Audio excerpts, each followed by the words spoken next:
মন্ত্রিসভা আগে হোক, হবে কি হবে আমি জানি না।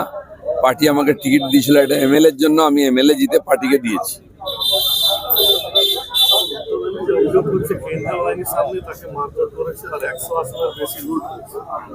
15 বছর মানুষ সুযোগ দিল মমতা ব্যানার্জিকে, কিছু না করে অভিযোগই করে গেলেন।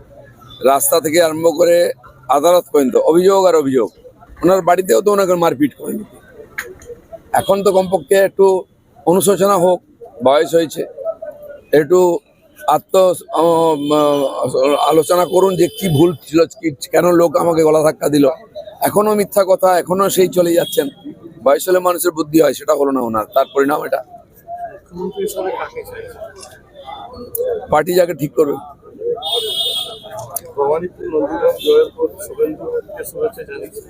আমি কাউকেই শুভেচ্ছা জানাতে পারিনি। কালকে 11:30টায় আমাকে রাত্রে সার্টিফিকেট দেওয়া হয়েছে।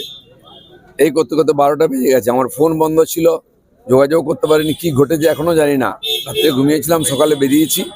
আপনাদের সঙ্গে দেখা, আপনাদেরকে প্রথম শুভেচ্ছা জানিয়ে দিচ্ছি। কালকে বিনা কারণে টিএমসি কমপ্লেন করে, ঝামেলা করে আর আমাদেরকে দেরি করিয়েছে। যারা ময়দানে জিততে পারে না, মানুষের ভোটে জিততে পারে না, তারা কাউন্টিকে জিতার চেষ্টা করছে। মমতা ব্যানার্জি এই অপসংস্কৃতিকে মানুষ ভালো করে ধুইয়েছে।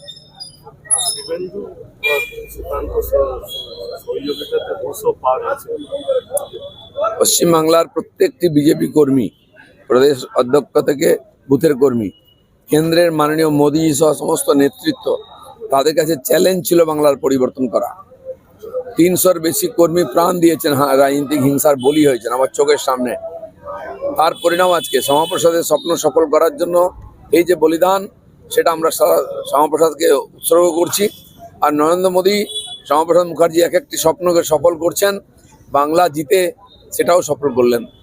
24-এ গেরুয়া জোট একের পর এক তৃণমূল মন্ত্রী হেরে গেছে। দেখুন, যখন সিপিএম হেরেছিল, বুদ্ধবাবু থেকে আরম্ভ করে সবাই হেরেছিলেন। পশ্চিমবাংলার মানুষ সুযোগ দেয়, তাকে দেখে কি করছে, তারপরে নির্ণয় নেয়। 15 বছর আগেই বিদায় হওয়া ছিল, অনেক দেরি করে, অনেক ক্ষতি করেছেন। তো উনি সদ্ব্যবহার করেননি, তাই বিদায় হয়েছিলই। আর গেলে তো মাথার থেকেই পরিবর্তন হবে আগে। আমি গিফট দেবো জনতাকে, যারা আমাকে জিতিয়েছে।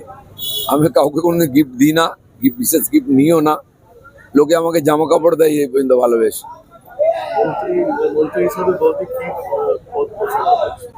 মন্ত্রী হিসাবে আপনাকে কি দায়িত্বটা দেখতে চাইছেন? কে? এটা ওনাকে জিজ্ঞেস করুন কি দেখতে চাইছেন। স্বামী হিসাবে দেখতে চাইছেন না মন্ত্রী হিসাবে, উনি ঠিক করুন। টিকিট চাইছিলেন? টিকিট তো 3000 লোক চেয়েছিল। টিকিট যাদের দিয়েছে সবাই তাদের লড়াই করে জিতিয়েছে। এটা আমাদের রীতি।